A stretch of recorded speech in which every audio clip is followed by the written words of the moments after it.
So in this example, we are going to use make a class called question. So in the class question, we are going to prompt a user to input a correct answer. So we are going to use to make a variable or a variable list called the question prompt. In the question prompt, we are going to have such questions like what color are the apples? A, it's red. B, it's green. C, purple. Orange. What color are the bananas? So what color are the strawberries? So we also try to create variables to represent our question objects. So after doing that, the next thing is going to ask a user to input the users or to input his or her answers. So it's just going to be like a quiz, a multi-choice quiz. So let's first create a class of questions. After creating a class of questions, let's make also what we call parameters of prompt. Those are questions. Then we are going to make also a parameters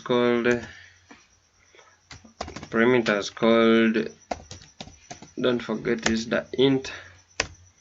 Here we are going to use parameters of prompt.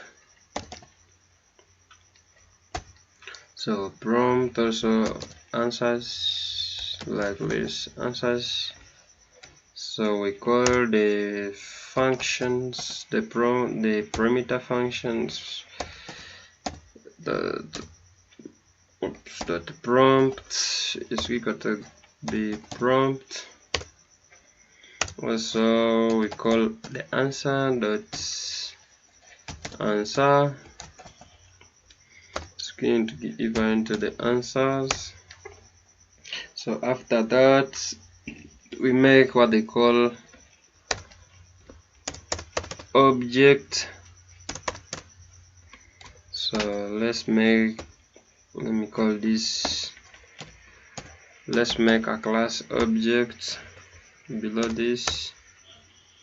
So making a class object, we are going to make what we call class. We're going to make question prompts. So question variable called the question prompt, a list variable called question prompt. So in this list variable, we are going to put the questions. So let's use double quotes, because let's use double quotes here. We're going to use what's the color of, let me say, what's the color of apples? So that's the question. So in the question, you're going to put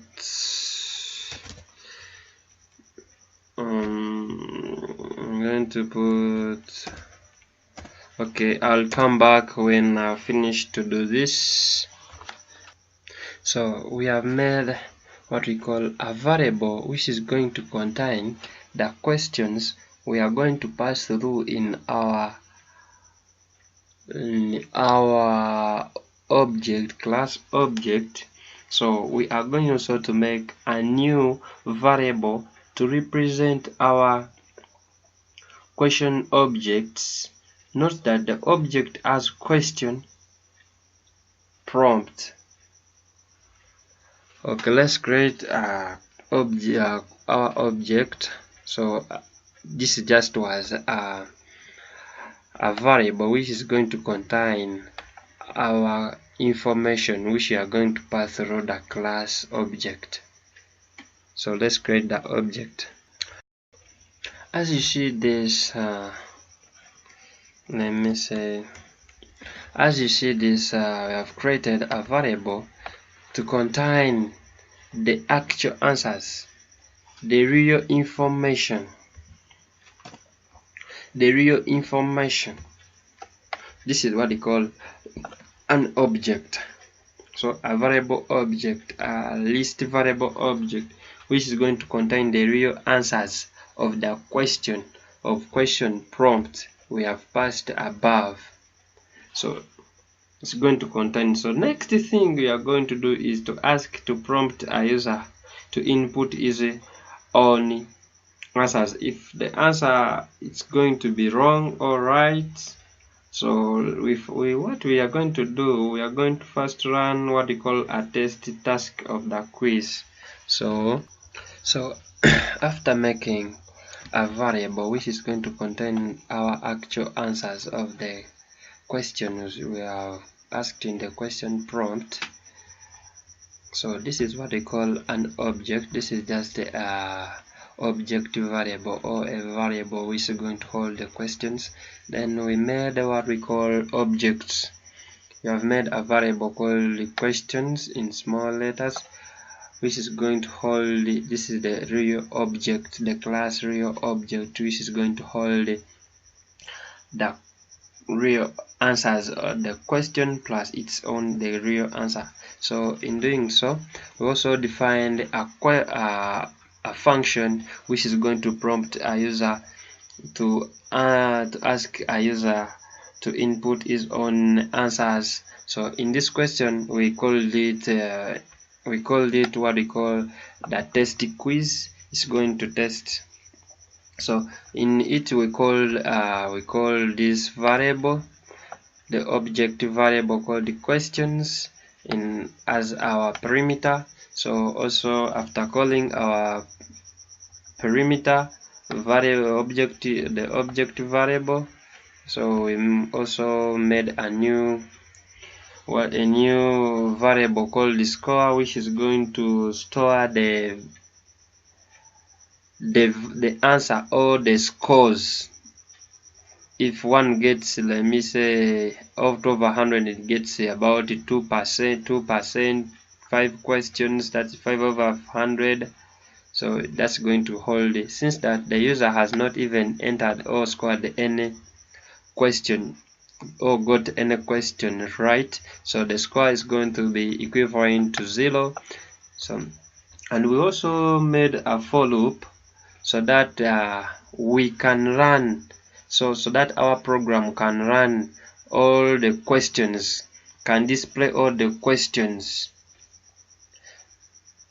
in the terminal, so that the user can see the next question, can move on to the next to answer the next question. So that's why I use the for loop.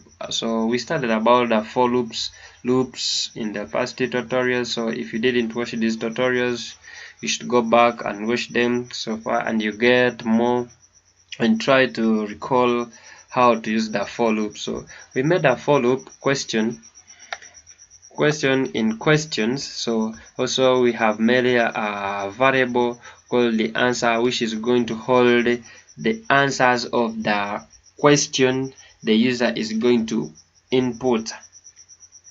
So meaning that answers should be equivalent to the input of the question of the user. So in that end, the user should prompt a question, should answer a question.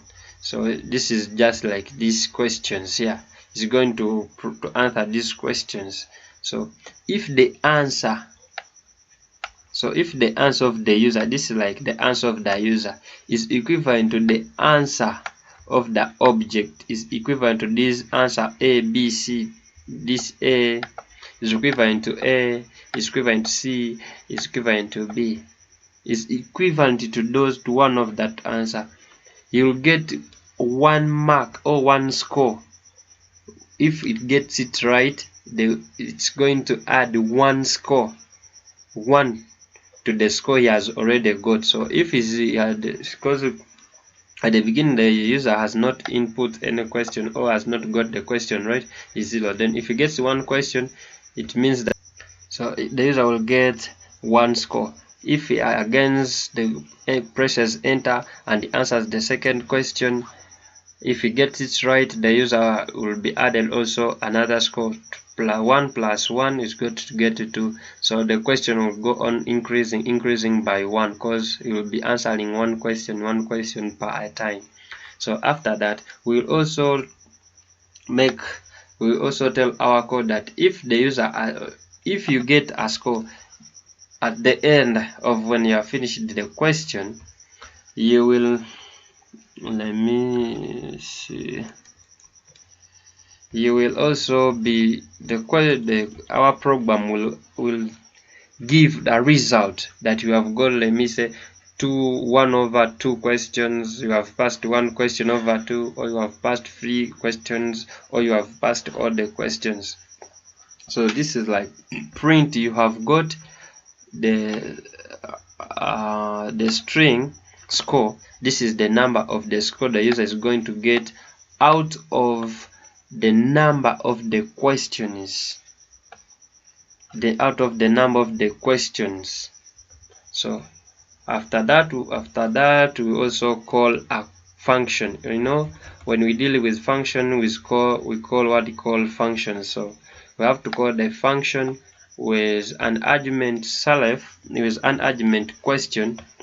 The variable, we also passed it here. It's the variable object, we pass it there. So when we try to run our program, we shall see that in our terminal, so when we let me run our program, when try to run our program, okay, let's stop this and we run our program. So when you see that when try to run our program in our terminal, we get a question: what is the color of apples? So if you try to say that it's B, it's purple, you press enter, it takes you to the next question. That's the use of the for loop. It will take you to the next question until the questions are over.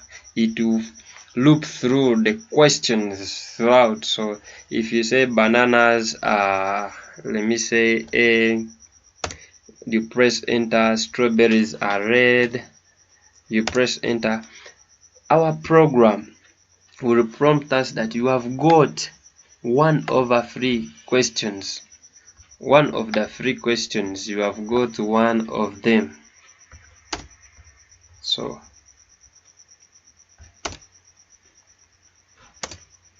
that's going to be our program. Let's try and see when we get all the questions right. Let's run our program again. Run. Oops.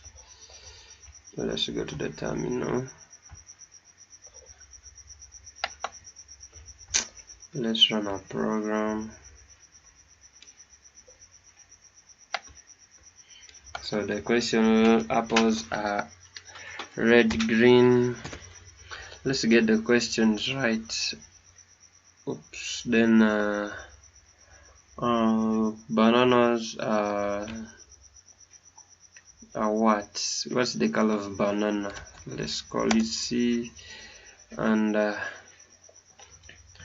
then the color of strawberry is B, is red. You'll see that we have got 3 out of 3 questions right. So now you can see the use of functions, the use of if statements, the use of loop statement, the loops, so variables, strings, classes. We have mixed everything. We have so far started previously in this example. In this query example, everything has been mixed. He has put in one thing. So we have made what we call a multi-choice quiz. So this multi-choice quiz has been easy because we have used lists, we have used the variables, we have used the classes, we have used the for loop, what else, strings. Yeah, that's what. Thank you for watching my videos. I appreciate to whoever watches my video, whoever subscribes to my channel. I love you so much. Thank you very much. Don't forget to hit the notification bell to get more videos, notification for more videos. Don't forget to comment, to like and share. So thank you very much. You can also advise someone and come on my YouTube channel and subscribe, like, anything.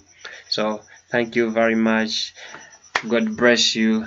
I love you very much. That's all about Undercodes software. Let's meet in the next tutorial talking about the inheritance. We shall talk about the pep install, the modules, also so much. So thank you for watching my video. See you next time.